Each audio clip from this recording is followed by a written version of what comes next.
I talk about a scene from Molly's funeral service, or rather her memorial service, called 13 Beautiful Things. And 13 people that knew Molly stood on stage and each shared their thoughts and memories and stories about Molly. I didn't choose the 13 people, and sometimes I think that's better because there were people up there that I wouldn't have chosen. But I learned things about Molly by listening to them speak. Last night was the Concord High School scholarship ceremony, and I give $13,000 in scholarships to 13 high school seniors, so $1,000 each. And as the years go by and fewer people know who Molly is, and as I listen to other speakers with their memorial scholarships in honor of someone they loved talk for 3 or 4 minutes about their person, I'm not always interested in what they're saying. I can't visualize this person. I may never have known this person. It isn't helpful to me as a listener. I intuit that. I want to stand up and talk, and I want people to care about what I have to say. So this year, I decided to introduce Molly through the award recipients. And I referenced 13 Beautiful Things from Molly's memorial service. There were 3 or 4 people in that room that were there. So I called the 13 recipients up and had them stand beside me on the stage while I read a sentence that each of them had written in their scholarship application. And I prefaced all this by saying, what I look for is the ability to turn something bad into something good, to use all the things that happen to you as a lesson for life, to understand that ultimately the best that we can do is move forward, move along, be a good person, all that sort of stuff, all the Molly stuff. So I did that. And when I was done, I said to the audience, I pointed to the 13 people sitting beside me. I said, ladies and gentlemen, I'd like you to meet my daughter, Molly Banzoff. So how I felt was that I was introducing a version of Molly that they could see, because those 13 high school seniors were somebody's best friend, somebody's girlfriend, someone's boyfriend, someone's partner, someone's best friend, someone's daughter, someone's son, someone's sibling. It was a good way to do it. It was a corner turn for me, which is a nice parallel to season 13, because I do know that for a while now, I've been wondering sort of where to go with the podcast, what to do next. I've been at a fork in the road, metaphorical fork in the road, so to speak. 2 roads diverged in a yellow wood, all of that. Another turning point, a fork stuck in the road, all my little cultural references here. Season 13 starts today. Almost 24 hours after 13 Beautiful Things reinvented itself at a scholarship ceremony. I've been cleaning out my closet today to take part in a clothing drive for Jack's dance school for the competition team booster club. So I have 10 bags of clothes. And that's significant because since Molly's death, anything that reminds me of Molly is hard for me to get rid of. I know everything in my house would remind me of Molly. There were times I couldn't throw a tissue away. If she had touched the tissue, I had to keep it. I know it's not logical, but it's not supposed to be. So today I'm going through my clothes. I'm realizing I can let go of things now. I'm filling up bag after bag. I have room in my drawers now. I come across a Concord High School cross-country t-shirt. It says Tide XC on the front. And on the back, it says Lucky 13. And I know there's a story to it, and I don't remember. I'm going to have to dig through my cross-country books to find the year that we did that and see what the story was. Lucky 13. And I just, all morning I've been trying to figure out what I'm going to say in this episode, and here's this shirt, Lucky 13. I should have worn it. But anyway, what I'm wearing, for those of you who can see me, is what I wore yesterday to a school board meeting, the scholarship announcement, slept in it, and now I'm wearing it still. I haven't changed. I haven't brushed my teeth either.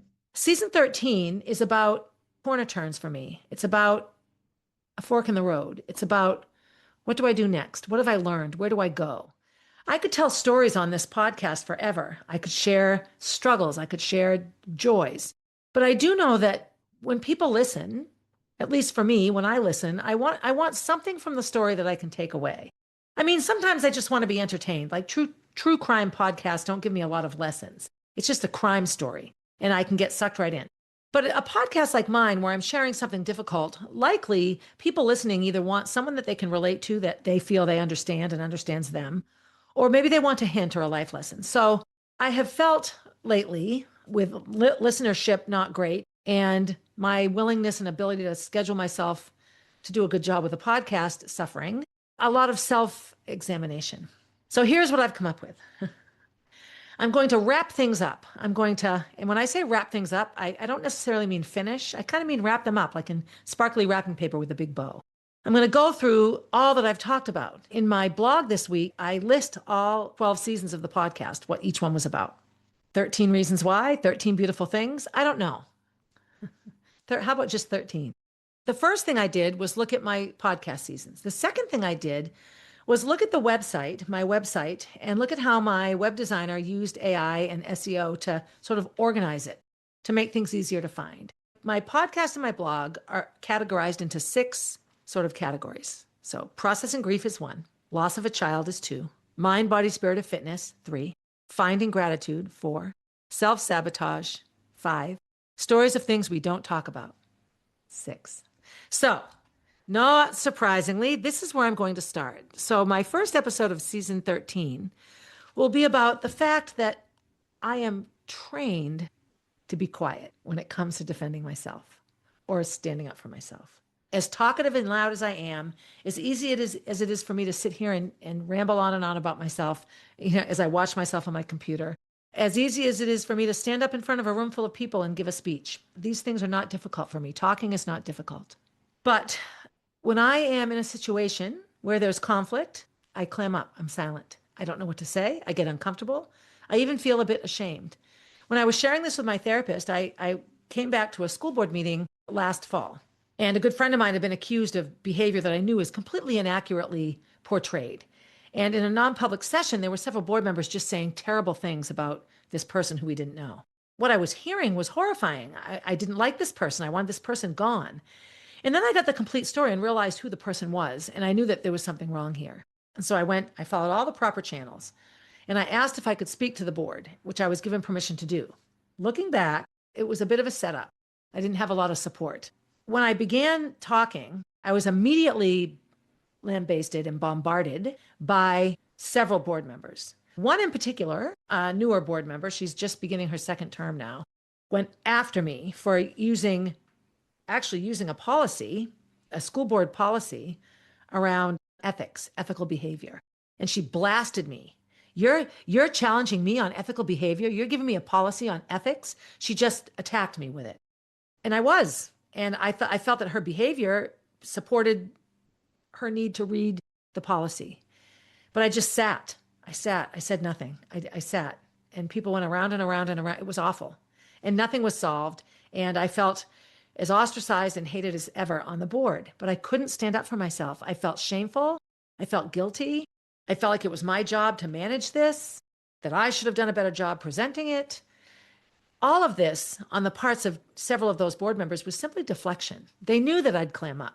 They've seen me before, and I did, and they could turn it all back on me. So I looked at this. This was alarming to me. And in my conversation in my therapy yesterday, this situation came up. Stories of things we don't talk about. What this really, really said to me was this long-lasting question that I've had. Why do I defend those who have hurt me by hiding the truth, by hiding their stories, about hiding what happened to me? This is a pattern in my life. I protect my abusers or I make excuses for them. And then when conflict arises, I'm silent. I don't defend myself. I don't protect myself. So when I went on the website to look at the heading of the pages, the heading of the blog page around stories of things we don't talk about is saying the quiet points out loud. Recently, I was on an online site called Nextdoor. It's like a neighborhood site. You can comment back and forth. Patty Connolly, Jean Connolly's wife, made a very, very snarky reaction, a comment to a comment I had made about me. And I was a bit taken aback by it. I've been puzzled as to why she suddenly hates me. At any rate, so I asked her about it. I said, I'm not quite sure where that's coming from. You're quite wrong. I corrected what she said and asked where it came from. And she put up a post of a quote that I made about Jean Connolly. And it was ugly. It was ugly, but it was not untrue. And she hasn't spoken to me since, nor has her daughter Allie, and nor has Allie's entire circle of friends, which quite honestly consisted of many friends that were mine before they were hers. I can't control that. I am learning that I cannot control what's out of my control. I have to learn that it's none of my business and not to let it affect my business.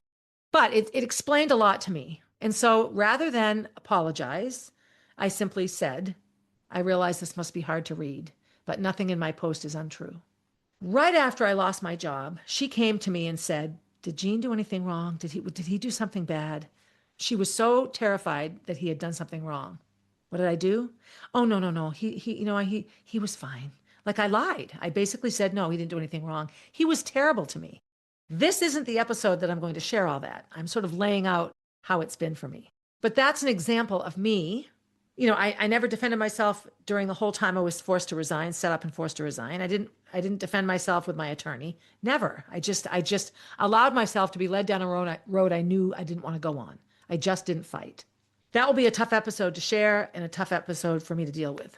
So I get to thinking, why am I like this, right? Why am I like this? Well, 13 reasons why. Okay, here's a reason why I'm silent and I protect my abusers. Because my first abuser was my father. And when he wasn't abusing me, he was my father. He paid the bills. He was the father of my siblings. He was my mother's husband. I was 7. I couldn't contemplate living without a father. And when he wasn't abusing me, he was kind and nice. So a very unstable, unpredictable, very, very, very bad relationship, right? What does a 7-year-old do when something bad has happened? Who knows? A 7-year-old doesn't know what to do. I know that I felt that if I stayed perfectly still and silent, that was the safest thing I could do. It would be over soon, and then I could just get back to normal and try to be better at everything so it wouldn't happen again. Right. Very, very common reason for the quiet piece, the freeze response. There's a great meme on social media about this man sort of criticizing a woman who's reporting a rape. And he's basically saying, you women, you really create hassle for yourself. Why don't you fight back? Why don't you say no? And so there's a gentleman in the room. I think it's probably her boyfriend. He grabs a knife and he comes up and he puts it to the throat of the person questioning the woman. And then he explains about the amygdala and the freeze response, and that when your brain is screaming to survive, sometimes the safest thing to do is nothing. Play it out. Watch, observe, hear, listen, calculate, decide, wait. And I learned very on that was what I felt kept me safe. So I've made a list of all the ways that I have not defended myself and stayed silent to protect my abuser. So number 1 would be my dad. So the biggest thing about protecting him, I didn't tell anyone for 6 years. I just put up with it and tried to manage it myself.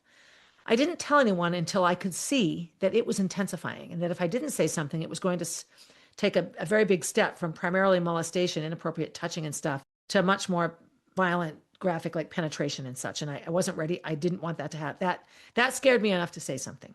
The risks that my dad was taking scared me enough to say something. What really taught me to be silent and still and protect the abuser was my mother's response to me telling. She was very glad I told. She believed me. My dad moved out. But she made it very clear that I was not to tell people, to be very careful who you tell, because people won't believe you. Daddy could go to jail. Do you really want daddy to go to jail? Well, okay, that's a really bad question to ask a 13-year-old, because no, I don't want my dad to go to jail, but I'm not going to protect him so he doesn't. Like, I don't know. It was incredibly, incredibly confusing and heartbreaking, because I felt like, yes, I'm not being abused anymore, but I'm still being told to carry it. It's my job to carry the secret.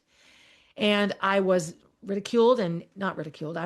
My mother was quite upset that I ever shared it with Jonathan and Johanna. Shortly after that, I learned that my biological dad is not the one who molested me. And that's another secret I'm supposed to keep. I'm supposed to shoulder the burden. So what I learned right away, that it wasn't my job to be proactive in my life. It wasn't my job to defend myself and to stand up for what I wanted to do. Not at all. It was my job to do as I was told. That's a strong, strong lesson. I actually was in an argument with my mother today about one of my siblings who repeatedly asked me for money after Molly died, and we had to settle the lawsuit. And I was just offended by it. And my mom just defended the behavior. Well, that's family. And my point was, financially, he didn't need it, just wanted the safety to know that if he couldn't pay, he didn't have to. And I took that as an insult. Like, oh, so what you're telling me is I want you to pay off my debts so that I don't have to pay you back. Like, I don't know. It was offensive. And my mother was just, well, that's what families do.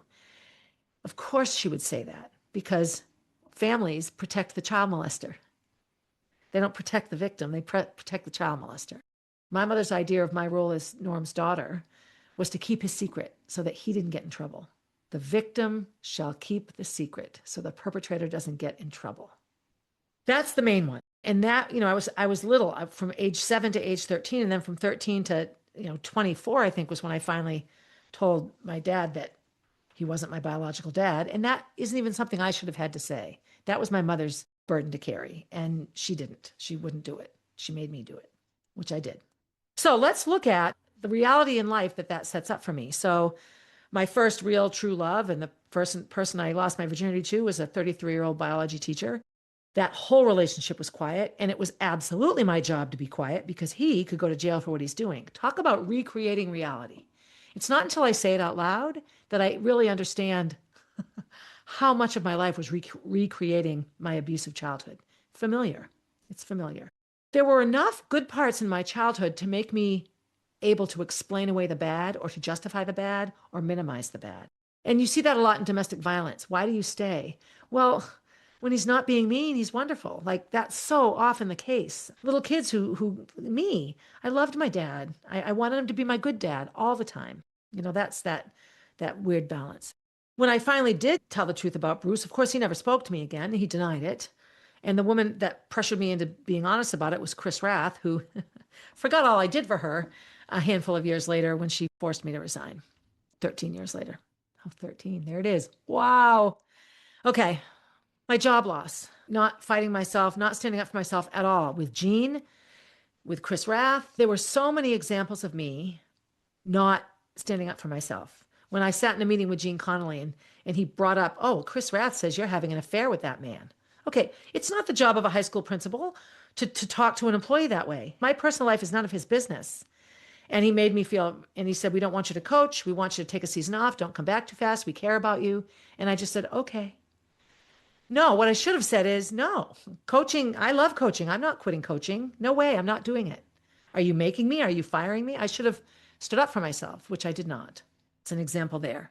The situation in Bo. So the situation in Bo was different. When Mike Desilets was first the AD, he gave me a really bad time about talking about Molly so much. Not knowing on his part that 10 girls on the team were good friends with Molly. She came up in conversation all the time. And so I just said, oh, so I can't talk about my dead child. So do you need to fire me for it? Like I sort of put him on the line. And he said, no. And he actually didn't bring it up again for a couple of years. But it was very clear that he didn't want me talking about these things. And then when I had the whole situation with Candace, the runner that really is the reason I don't coach at Bo anymore, and she's not a runner, I didn't stand up for myself at all. I just clammed up. I didn't fight. I didn't stand up for myself. I didn't go public with it. Had I just shared names, all of it, it would have ended. I might not be coaching there, but what happened to me wouldn't have been able to happen. I gave my school board example. The biggest one is Molly's death. I didn't stand up to the doctors and nurses and appointments. I didn't stand up all day long in the ER. I didn't. A little bit, but not enough. I didn't stand up for myself a lot of times through the whole medical malpractice experience. Sometimes you can't. You're not supposed to in a malpractice situation. The biggest thing, though, is I got paid to be quiet. We're going to settle a lawsuit. You're better off settling because if you go to court, you never know what the jury may or may not award, and the hospital, of course, went out of their way to make me look bad. So I was sort of threatened with, you might get nothing. And, part of me, I was fine with nothing before. I had nothing my whole life, financially speaking. So I just acquiesced. There's a huge part of me that wishes I'd just gone to trial. Let them publicly humiliate me. I'm going to share my story out loud. Everyone can hear it. I'm articulate. I think I could have done okay on the witness stand. I didn't. So I was paid a sum of money, a chunk of money, to protect the people that are responsible for the death of my daughter. Boy, did my mother teach me well. And I have to say that without trying to be snarky or lay blame on my mother. She comes into her reality from her own experiences. But our conversation today illustrated that she is still very much in the reality of protect the abuser. Find a way to make it okay. Find a way to make them okay. It's hard for her, I guess. I take lessons from her in how I talk to Gracie about my mistakes. I own them. I own my mistakes and I don't make excuses because they're not helpful. I don't care to hear how hard it was for my mother. It doesn't make it better for me. It wasn't my job as a child to make it easy for her. It's not Gracie's job to make it easy for me. So these are very, very interesting realizations for me. Then I applied it to how I am in my life with the self-sabotage and starting things and not finishing and finding a million excuses and all of it. Made for a very, very positive therapy session. So, of course, I'm going to get into why am I like this, right? So, I Googled, why do I protect those who have hurt me? And the big thing that came up was trauma bonding. And trauma bond is like it's sort of like a buzzword now, like narcissism and all this kind of stuff. But a trauma bond is an unhealthy emotional connection between a victim and their abuser. So my first thought of a trauma bonded relationship was Roy and myself, knowing now that Roy is the abuser and I'm the victim. And when I look at how addicted to being with him I was, the rush I got when I was with him, the chemistry and the physical reactions to all of being with him, how I drove down to see him, counting the minutes until I arrived, and drove home full of sort of regret and shame and trying to clear my head to get back to my family. It was a very, very unhealthy relationship. I have a couple of memories that come up very clearly around the trauma bonding nature of it. Things would be really good with us. And then he'd send me a text. I can't do this anymore. I'm done. And we'd have a text conversation where he then would finally say, okay. And I would have a rush of relief when I got the okay text. Like, oh my God, thank God he's not going to leave me. He's not going to leave me, not going to leave me. I know a lot of the other side now. He was really never planning on leaving, but I didn't know that. He was counting on my willingness to believe him, which I did. The reason trauma bonds can be so strong is because what you have is abuse with intermittent reinforcement. So I had the whole love bombing phase with him, amazing, amazing. And pretty soon, little bits, little comments and things. He would call me judgmental when I didn't think I was being judgmental. And I would start to sort of converse with him and he'd be like, all right, this is boring. Let's not talk about it. So there was that. There was this woman, Lori, and when we were first spending time together, he would talk on the phone with her all the time, very flirtatious conversations, and she was dating his best friend. And I was like, that's inappropriate. It makes me uncomfortable. I prefer you not do that. And I remember more than once his phone rang, and I'm like, it's her. Please don't answer. It's her. I'm here. You can call her back when I leave. Do whatever you want. It was not easy on him. It was difficult. But these things would happen, and I'd get this abject fear of losing him, and then he'd make it right. And then I would be madly in love again. That back and forth was constant with Roy. You develop a dependence on your abuser. So I definitely felt dependent on Roy, and it definitely wasn't like a financial dependence. It was like a survival dependence. And I also learned in my childhood that both of my parents had escape mechanisms. My mother's was Tom, and I was a big part of that. I've talked before about driving with him in the car. Once we got beyond a certain exit, we were free now. And I remember employing that same tactic. Once I got through the toll booth heading south to go see Roy, I was free from whatever was holding me back. And then the third one is isolation. And I don't, the way that I was isolated by my relationship with Roy is that my friends stopped wanting to be around me because they didn't know how to handle the relationship, those that knew about it. And then when I lost my job and it was so public, I became very isolated. I had to recreate a whole social circle. A lot of the behaviors and the willingnesses of victims to continue to accept abuse or to not defend themselves during abusive times that are separate from their abuser goes back to the amygdala again and survival and placation and protection. So you want to survive, you want to protect yourself, you want to placate the situation. So the victim owns all that, owns all the responsibility of that. A lot of the wording in news articles around violence against women makes the violence passive. A woman was raped. How about a dude raped a woman? We take the active male part out and we make it passive about the woman. And we ask questions about the woman that might have encouraged the crime. We don't ask men those things. If a dude gets beat up in a motorcycle fight, we don't ask him what he was wearing. Did he have any drinks, right? We don't ask those things. Another thing that allows this behavior to continue is fear of aftermath. The manipulation in my job loss with Chris Rath and Gene Connolly was absolutely the fear. They instilled in me a gigantic fear of losing my job, which they said wasn't going to happen, but they knew that they were planning it. Public humiliation, which happened anyway. Legal stuff, losing my teaching license, so many threats that I just did whatever they said, even when what they said made no sense. So it's just sort of a textbook version of me. Another sort of classification of people that have gone through what I've gone through and allowed people to treat them badly again and again and again. Now, let me be clear. I'm not perfect. I've definitely hurt people's feelings and made very poor decisions. But I can honestly say I've never done something on purpose to hurt somebody, planned an action and done it. I've responded out of anger and fear.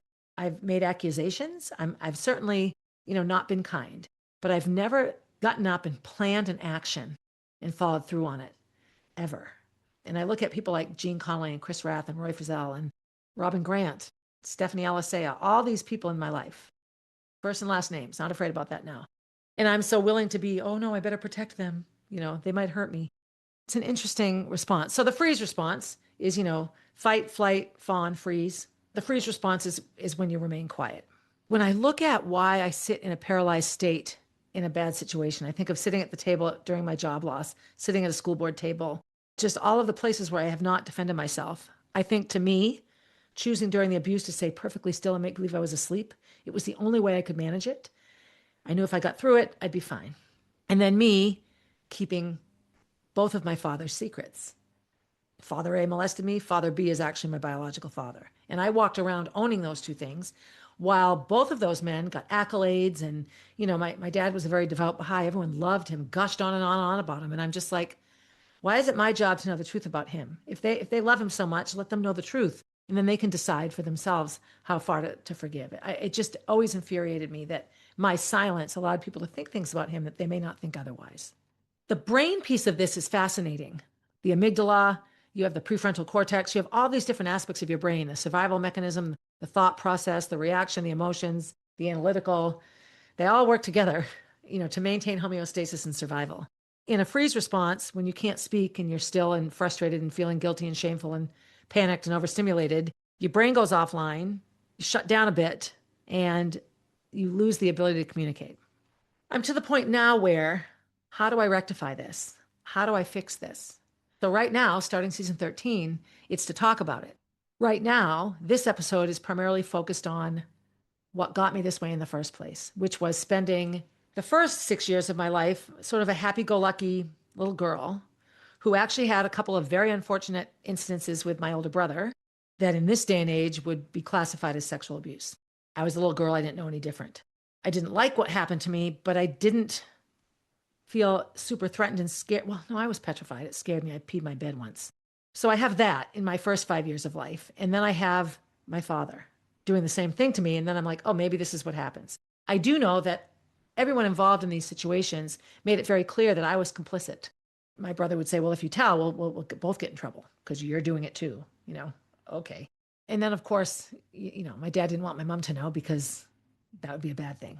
Stories of things we don't talk about, for me, is all the uncomfortable things, all the things that aren't proper or quite socially acceptable, all the things that make people uncomfortable. I was at a school board meeting last night, and the chairperson of this particular committee, it was a city council school board meeting. He's very misogynistic and very, very disrespectful of women. He would sit at most meetings with his back to me. I was the only woman on this committee, ignored me most of the time, reluctantly listened to anything I had to say and primarily dismissed it. And I would sort of sit quietly and just sort of accept that this was his behavior. And last night at a meeting, I was very, very vocal. I called him out. I called him disingenuous, which he denied profusely and then proceeded to behave in a very disingenuous way. He proved my point. It was throughout the meeting, a 2-hour meeting, where I was very, very obviously treated quite differently than the other people in the meeting. I made a conscious decision, because this meeting took place about 2 hours after my therapy session, that I wasn't going to sit and be quiet in this particular meeting. Now, it's very hard for me not to be emotional and be sort of that defensive, shame-filled version of myself. So I had to think it through. I had to take deep breaths, all that kind of stuff. But to me, it was a first step. I stood up for my principles. I stood up for my belief. I stood up for my opinion. And I did not keep the secrets of anybody. One of the city employees was insistent that I not share his true thoughts as coming from him. Don't tell anyone I said this, but, well, I said, you told me not to tell anyone what you said. Here's what you said. Why can't people know that that's how you feel? So I called people out very much. And this was very problematic. They didn't like it. But I came away from that meeting feeling good about myself, feeling like, okay, I've taken a step. The next few episodes will dive deep into the big times in my life where I have sat still, where I have just been quiet, where I haven't shared the truth, where I've protected the abuser. So a lot of it I've talked about before. I think what will be most interesting will be the truth around Molly's death. I will say I have to be careful how I share this, but it needs to be shared, and I'm just going to go for it. We'll see what happens. I'm not going to be quiet anymore. We're marching through May. I have some other irons in the fire. I'm training for a HYROX race, and I'm starting a HYROX training program, like a 12-week program leading up to the Boston race, which is in October. I'll be coaching classes at my gym, and I'll be doing individual, like group classes in person at the track here in Concord. And I'm going to fill my BarbFit page with a lot of HYROX stuff. So if you don't already follow it, it's a Facebook page. I think I'm going to create a video series around this to post on YouTube or TikTok or something like that. Something that isn't quite as structured as a podcast, but can share. When I really look at what I'm doing and what I enjoy doing, a lot of it centers around athletics. I have a track camp that raises money for Molly. I have a golf tournament that raises money for Molly. I want to start a road race to raise money for Molly. I direct 2 other races already. I'm very involved in athletic things. And I do know that a huge piece of my reality is using exercise and fitness. It was running for a long time. Now it's CrossFit and HYROX. It's all of it. Is a way that I maintain health and internal mental health and physical health and all of that. I'm also a bit of a unicorn, so I have some credibility in that regard. So I haven't fleshed out the true details of it, but if you go on Instagram or Facebook, hit the follow button on those pages. So be good to yourself. Say the quiet things out loud. Be good to someone else. In a kind way, hold them accountable. It's not your job to protect people that have transgressed against you. And as always, have a good day, everybody. Hey, thanks for listening and supporting the podcast. Feel free to leave a review and share my stories with your friends. Please reach out with your own stories, as I love connecting with my listeners. If you would like to get to know Molly, head over to mollybfoundation.org to see what she is all about. If you want to see what I'm up to next, you can find me on Instagram at barb_444, on Facebook as Barb Higgins, and at my website, 1000tinysteps.com. And while you're there, sign up for my newsletter, a weekly way to find out what's up in the life of Barb Higgins.